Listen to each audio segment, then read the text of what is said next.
नमस्कार, सरिताज रेसिपीमध्ये तुमचं सगळ्यांचं स्वागत आहे। आज आपण उपवास स्पेशल ओल्या नारळाची बर्फी बनवणार आहोत।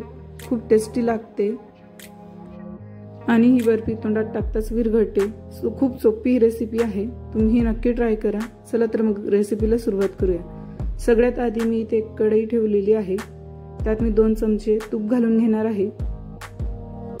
आता यात मला 1 कप ओल्या नारळाचं चव घालून घ्यायचं आहे।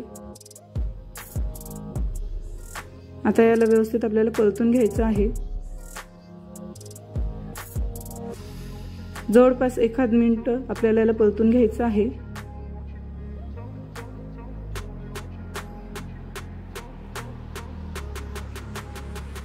आता मी यात अर्धा कप दूध घालून घेणार आहे आणि त्यालाही व्यवस्थित एकजीव करून घेणार आहे। आता आपल्याला अशाच पद्धतीने याला मिक्स करत राहायचं आहे। दूध आणि खोबरं व्यवस्थित मिक्स झालेलं आहे। दूध हे आपलं आटलेलंही आहे। आता यात आपण अर्धा कप साखर घालून घेणार आहोत आणि त्यालाही व्यवस्थित एकजीव करून घेणार आहोत।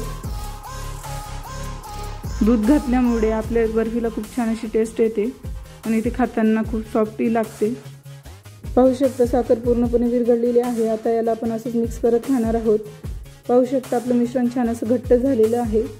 आता मी याला चेक करून घेणार आहे की हे बर्फी सेट करण्यासाठी रेडी आहे का नाही। सगळ्यात आधी मी हाताला तूप लावून घेतलेलं आहे आणि थोडंसं मिश्रण हातात घेऊन गोळा करून पाहते आहे।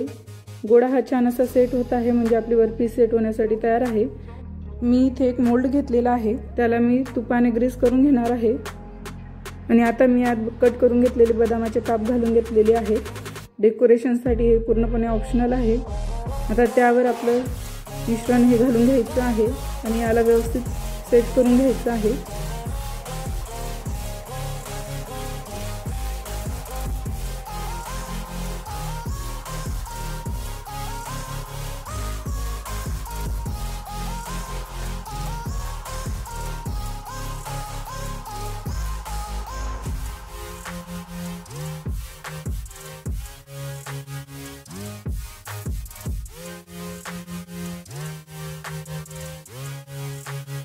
आता मी सगळे पीसेस काढून घेणार आहे। पाहू शकता आपली बर्फी छान अशी तयार झालेली आहे। ही रेसिपी तुम्ही नक्की ट्राय करा।